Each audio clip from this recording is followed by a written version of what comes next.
Recognize the honourable member for Sackville-Cobequid. I want to hear. There we go.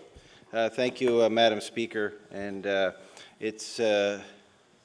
always say it's an honor to stand in the House and talk and debate about bills that are important to Nova Scotians. But I have to say, Madam Speaker, on Bill 1, I'm not. I don't think that I could say the same for this piece of legislation. And I say that, Madam Speaker, because of my experience over the last 11 years speaking on a number of occasions on different pieces of legislation, as opposition member, as a government member, as a Minister of Health, and of course today as an opposition member. I think I bring some insight to the healthcare sector from my background as a paramedic, but also as an MLA. In the 6 years in opposition, many of those years I had the role of health critic, and then of course in government having the opportunity to sit at the table as the Minister of Health. And it's not an easy role, Madam Chair, because you're usually doing a committee of the whole, Madam Speaker. It's not an easy table to sit at. I understand that fully. And I think our leader had indicated in her comments that there are components of this, the essence of what I think the government is trying to do that we agree with. And that is the fact that the province, Nova Scotia, has to continue to address health administration costs. That's something that we took very seriously when we came into government in 2009, Madam Speaker. We had, as a province, one of the highest health administration costs in the country. I believe at the time it was only Nunavut and the Yukon, or Northwest Territories, one of the territories, that had a higher health administration cost. And that, I think, is understandably reasonable due to their size and nature of where they're situated in the north. But, Madam Speaker, over those 4 years, we took our responsibility seriously to try to reduce health administration, and we did that. Over the 4 years that we were in government, we were one of the highest.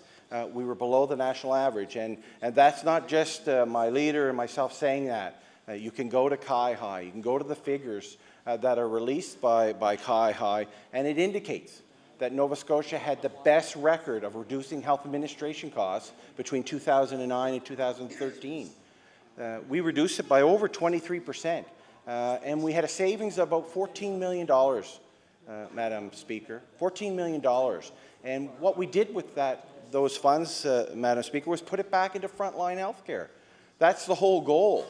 I would hope that's the goal of the current government. I've heard that from the Minister of Health, that we need to reinvest any savings into frontline health. So as a government, Madam Speaker, we invested in things like a children's insulin pump program. It took us a number of years to get to the point where we could introduce new programs under the Department of Health. It was a struggle for a number of years. I know my colleague spent the first majority of our mandate in that seat and had some very difficult files in front of her. I think one of the first real crises that our government faced and my colleague faced was the H1N1 crisis that hit our province. That was a serious healthcare issue that needed to be addressed, Madam Speaker. And so it took us some time to ensure that we were taking the right approach to reducing health administration costs. And the main thing was to not create chaos within the healthcare sector. And I know my colleague mentioned this, but I had a similar conversation as Minister of Health with the Minister from Alberta, Fred Horn, who I see now is no longer the Minister of Health, but was a very competent health minister for Alberta. He was very compassionate, very understanding, and took a leadership role at the table when Ministers of Health came together. And he knew that we were taking on the responsibility of reducing health administration costs in Nova Scotia. But his advice to me was that do not repeat the mistakes of the Alberta government, of his government. He recognized that it was It was easy to say initially, oh, we have too many health authorities. Let's get rid of them all. We'll save all kinds of money. He understood, once that process started, that there was costs and implications of doing that. And I believe Alberta had put aside close to $100 million in a transitional fund to amalgamate to a mega board in Alberta. And well over 50% of that, 50-some, maybe $60 million, Madam Speaker, went not to improving frontline health care, not going towards ensuring residents of Alberta knew what was going on, but it went to severance, to pay people to leave the administration of that government's healthcare sector. In my mind, that's a total waste of funds. Can you imagine what we could do here in Nova Scotia, or what Alberta could have done with an additional $50 million? We know there's a new premier in Alberta now, and they've recognized over the last year or so that, I believe, they realized it was a mistake to take the approach that they did to amalgamating and trying to reduce health administration costs. And I have to say here today, Madam Speaker, that this current Liberal government is taking the same path that other jurisdictions have taken in the past that haven't worked. It costs taxpayers money to reduce and amalgamate and make a super board. And that has been what I've been saying all along. We agree with the fact that we need to reduce health administration costs. That's so important. But the more important part of that, when you go and do that, is not to create chaos. And I have to tell you, Madam Speaker, since almost a year ago, I've heard nothing but negative things coming from the sector about this plan, or, well, supposedly plan, from the current government on this amalgamation. We have a new Deputy Minister of Health who indicated that he apologized, Madam Speaker, to healthcare workers recently in a transition update. He apologized for the upheaval that this is causing them in their work environment. And I think that's unfortunate, Madam Speaker, that the Premier, I asked the Premier today in question period if he agreed with the Deputy Minister about the upheaval that is being caused within the sector. A lot of time and energy is being put and placed on this redistribution of where the boardroom is going to be, where it's going to be situated, how many people are going to sit at the table. And that's the unfortunate thing. As I said earlier, Madam Speaker, I sat at the table of the Minister of Health. I know how the department works, and I know how senior management works. They take on tasks. They're very competent in the Minister, the Department of Health, especially the senior management. They're more than willing to implement the government policy of the day. That's their role as government bureaucrats. That's what the senior management role of, say, the Department of Health is to implement government policy.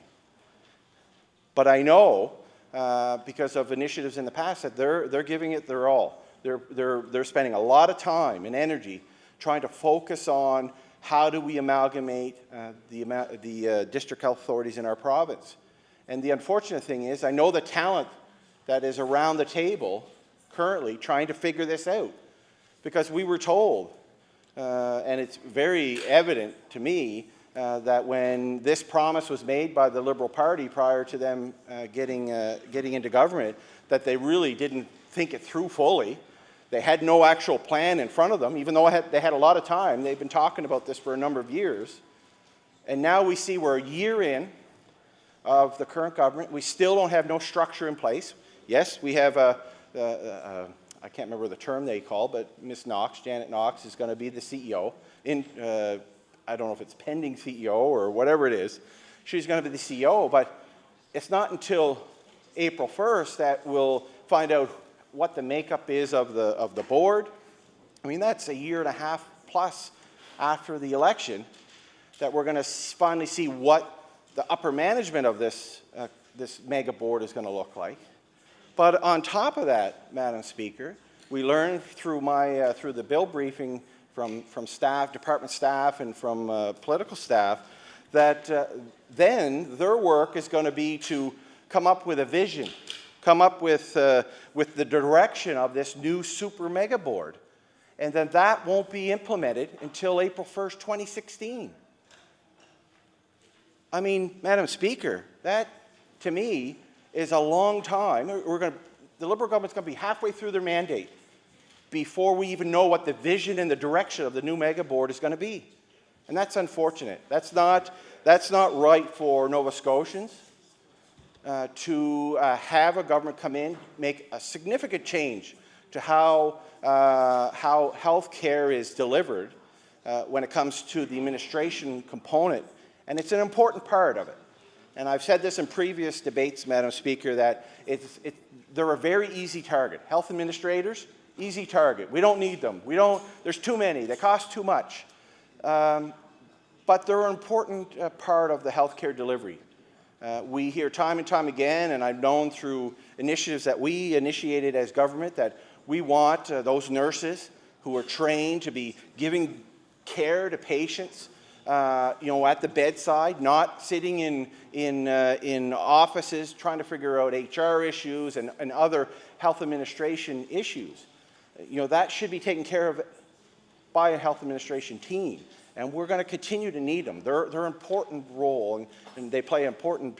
They are an important component. And they play an important role in healthcare delivery, probably just as much as important as that nurse who delivers care, because we need that flow of administration and those services to be able to take place, so that frontline healthcare can continue on to provide care. So we're not going to know the vision of this new health authority until April 2016. And the concern that I brought up for well over a year and a half now were those that I've been advised on what to look out for when you are looking at reducing health administration costs. I referred to CI-High, and any member can go to CI-High and look at the charts and the information that they provide to Nova Scotians and to Canadians about health administration, everything from the cost of prescription drugs to the cost of health administration. And when you look at the data from CI-High, I didn't need to just take Minister Horn's advice. I looked at the data, and you look at jurisdictions like Alberta, you look at jurisdictions like New Brunswick, who went through the process that's currently we're about to go through here in Nova Scotia, and you see a spike in health administration costs. A spike, so that means it costs more. It goes against, I think, what we're trying to do, reduce health care costs. And I think we had the approach in government that was a reasonable approach, considering the implications of making too many changes too quick, and more importantly, making sure that we didn't siphon funds that should be going to health care to a rearrangement or amalgamation of the health authorities. That's the biggest current concern I have, and that's what has made me frustrated, I guess, maybe to say the least, over the last year and a half, because we had a Liberal Party who stood up to Nova Scotians, telling them, vote for us. This is our plan. This is what we're going to do. This is what we're going to achieve if you give us the confidence, your vote, and allow us to sit in the chamber as government. And it was plain and simple in the letters that went out to nurses, for example, open letter to nurses saying that they would respect their collective bargaining and all the rights and benefits that they have achieved so far will be protected. Well, with this bill, Madam Speaker, I don't know if that's still the case. We know that from what we've heard from the interaction with Labour and with the government and those who are involved in the negotiations, that it looks like they're trying to run to the bottom of whatever benefits each union has, not allowing union members to keep the benefits that they fought hard for. Madam Speaker, we can't forget, these are thousands of men and women who are working every day in our province. They're working Christmas Day, the holidays, overnight, to provide care for you and I, for our loved ones, for our community members that we represent. And they deserve to be treated, I think, in a respectful way, We have a process in our province that have allowed for collective bargaining for decades, and they fought hard for what they have today. And that's why I think we see so many of them last night and today around the Province House, is that they feel that those rights and benefits and privileges are in jeopardy. And I would have to say, by reading the brief, or understanding the briefing that I was given and some of the language in the bill, that I'm concerned of that too. And that's very hard for a nurse who works in the burn unit, who we heard from under Bill 37 about the situation and environment they work in. It's not an easy thing to do, Madam Speaker. It's not an easy environment to work in. Not everybody can do it. As I know that not everybody can be a paramedic. Not everybody can go and see what I've seen as a medic, and the men and women who are paramedics today in this province, see some really environments that most people would run from, but they're dedicated, they're highly trained, they're committed to providing care. And just like paramedics, the nurses have worked hard to get their rights, to get their benefits. I've said this time and time again when I stand up in my place here in the House, that I love being a paramedic. But when I started in the business in 95, 96, I made $6.50 an hour as a paramedic, worked 84 hours a week, and I loved every minute of it. I wouldn't have changed it for a minute. And I know some of my colleagues worked even longer than that. It's hard to believe that that's 84 hours a week, 168 hours every 2 weeks. Go to work Saturday morning at 8 a.m. and get off Monday morning at 8 a.m. That was one of the shifts. Then I had the next weekend off, so it was okay. But we worked hard as a profession to get to the point where we're at today. Who was your partner? Who was my partner? And my colleague from Hants West, I remember, Madam Speaker, entrenched in me the need to make sure that medics were taken care of, and we needed to support moving that profession along. So that's paramedic profession is what I would consider one of the more newer professions in the province, and we had a lot of ground to make up, and there are some today who still say there's still ground to make up with what they do today and what care they provide. But those other healthcare workers, because I believe that Bill 1 won't affect the paramedics of this province or the dispatchers. They're hired by a third party, Medavie Blue Cross, or Blue Cross now, I believe, Medavie. So this won't affect them. But I'm sure there's medics out there that are quite concerned about this. And it's not just healthcare, it's all healthcare workers that I think feel the right that they want to protect what they fought for so long for. And one of the things when I first came into this House in 2003 was there was still a lot of concern and issue around retention of healthcare workers, doctors and nurses especially. Across this province, we had chronic issues in a lot of rural communities especially about recruitment and retention of healthcare workers. And I have to say, over the last number of years when we were in government, we emphasized that. We tried to make a better working environment for these healthcare workers with the introduction of new models of care, better utilizing those health professions and their training and what their capacity is within delivering health care. But over those 4 years we were in government, we increased the number of doctors in the province. There wasn't what I seen in my early days as an elected official, the crisis that seemed to be every other day. We heard about an area of the province that were screaming for healthcare providers. Not to say that we have enough in rural communities, there's still challenges there. And the reason when I came in 2003 that there were so many areas in the province, I think, that were affected by recruitment and retention of healthcare providers was the fact that we had gone through the 90s with a Liberal government that made some dramatic changes to how healthcare is funded, how healthcare providers are treated, and we know that they closed hospital beds, they paid nurses to leave, they rolled back wages. They created an environment that not too many healthcare workers wanted to come and work in, especially if you were a new graduate. we all know there's a financial component after you graduate from university, someone who go on to specialize in healthcare. And they want to not only make a good living, but they want to work in an environment that's respectful and that helps them grow in the profession that they chose to work under. Well, I see those mistakes of the 90s being repeated here in this bill. As our leader said, this definitely, there's a lot in Bill 1 that reminded her of what happened in the 90s. I wasn't here in the 90s when those changes came through, but I know when I ran in 2003, there was a lot of healthcare workers in Lower Sackville and Sackville-Cobequid who supported me 110% because of how they were treated over the last 5-10 years. Well, I have to say, Madam Speaker, I've gotten a lot of correspondence over the last number of days. A lot from healthcare workers within my own community, but healthcare workers from across the province who are voicing their concerns.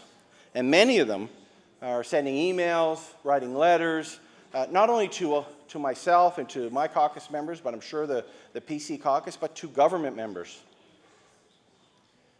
Because there's a lot of them. I'll agree with that. There's a lot of them. And there seems to be a constant similarity in some of these emails and some of these letters that I received, Madam Speaker, and how they feel that they were taken advantage of, how they feel they were lied to, how they feel the Liberal Party, by doing this, is not the party they voted for. Many of them are regretting that they voted Liberal, and a lot of people voted Liberal in the last election. And I hope that the members across the way in the government caucus, especially those who don't sit on the front bench, recognize the implications on Bill number 1 and the responsibility for them to their constituent. It's not going to be an easy ride for them. I know, and I respect many of them. I have good conversations with them. It's not an easy thing to bring forward legislation that affects someone's life and then have to try to defend that and try to ensure that to that person who voted for them, maybe, that it was in their best interest. And I think there's a number of responses here from government members who say, well, I'll get back to you and explain what we're doing. And I think late last night, or no, well, it wasn't too late, but 8:30, 9 o'clock last night, I went out and someone came up to me and said, I still haven't heard from my member who said that they would take the time to explain why they were going to support Bill 1. So I hope they recognize the importance of ensuring that they can communicate with their constituents around why this bill is important for them as a healthcare worker, but more importantly, why it's important to bring this piece of legislation in the form and in the manner it is, and how it's going to improve healthcare. The sad thing about all this, Madam Speaker, is that what's happening is that we're losing focus. You know, I have to stand here today to try to talk about a bill that I don't support, instead of talking about things that I think matter to most Nova Scotians. In the 11 years, going on 12 years I've been here, every poll I know, every response you get from the general public, healthcare and healthcare delivery is always the #1 concern for them, always. And what I haven't heard over the last year, will be a year coming up soon, is what the government is going to do to improve healthcare delivery. What are they doing to improve frontline care? I know it was quite the awakening when I was sworn in down the road at the Lieutenant Governor's house as Minister of Health, and then walked up to the Minister's office. I sat down and I realized all the issues in healthcare were all over my table. And I know for months being briefed by different people within the department, trying to educate me more on the concerns and issues within the healthcare sector. Yes, we all know there's a challenge on the costs in healthcare. We see the costs going up all over the country, all over the world, really. Healthcare costs continue to go up. but there are issues in almost every sector that need the attention of the government, that need the attention of the Minister of Health, that need the attention of his senior advisors within the Department of Health. And by bringing this piece of legislation forward, those issues aren't being addressed. I can guarantee it. I was there, I know. If we had an issue in front of us, everybody came to the boardroom and we tried to figure out that issue. And this is a big one. I mean, we have Labour who are very upset, extremely upset at this piece of legislation. And I understand fully that it's difficult as a government to have a balance and have a relationship with Labour to try to make sure that Labour unrests are minimal during your time as government. I believe it was the Premier, if I'm not mistaken, Madam Speaker, that had mentioned something when he was in opposition that I believe over the last few decades there was only 20 years, I think, 3 hospital strikes over that time. And he was talking about legislation around Labour. And he's correct. And under our mandate, there were some challenges, no question. We were challenged with trying to make sure that that relationship between government, between Department of Labour, between Department of Health, and those who work and provide the services, it was challenging. But we worked extremely hard at it to try to come to resolutions, to ensure that Labour felt they were being listened to, that there was good, transparent negotiation as we move forward through our mandate. And the one thing that you need to continue to remind yourself of is that needs to continue to work. That, in my mind, seeing Bill 21 is the easy way out for the Liberal government. They won't have to worry about, and they mentioned, I think there's 50 collective agreements. That's fine. In other provinces, there's like 800 of them.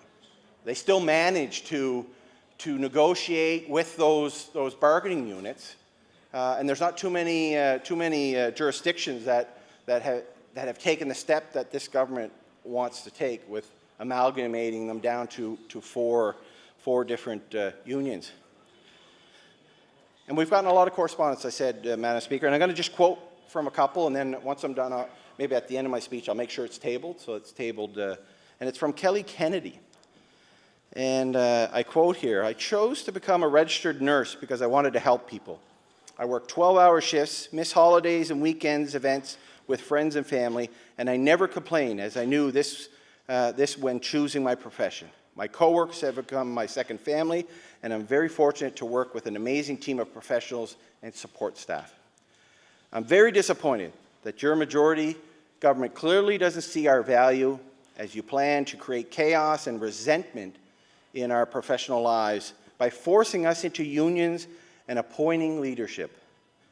Then to play on semantics, indicating it will be a mediator and not the Liberals who strip me of my valuable benefits. We are well educated and far too clever to be swayed by the smoke and mirrors that may work on the public." And I'll refer to that in a little bit. I'll table it. So they feel that they're concerned with the approach the government's taking, Madam Speaker. They know that they want to feel respected, and this does nothing to do that. As I said earlier, a lot of time and energy is being placed on this amalgamation of the Super Board. And one of the reasons, I believe, there's so much time and energy that needs to be placed on this now is because the government didn't really have a plan. They had some vision up there that we're going to amalgamate these district health authorities and we're going to save $13 million, Madam Speaker. It's going to go back into frontline health care. $13 million. Well, we know that that's not the case now.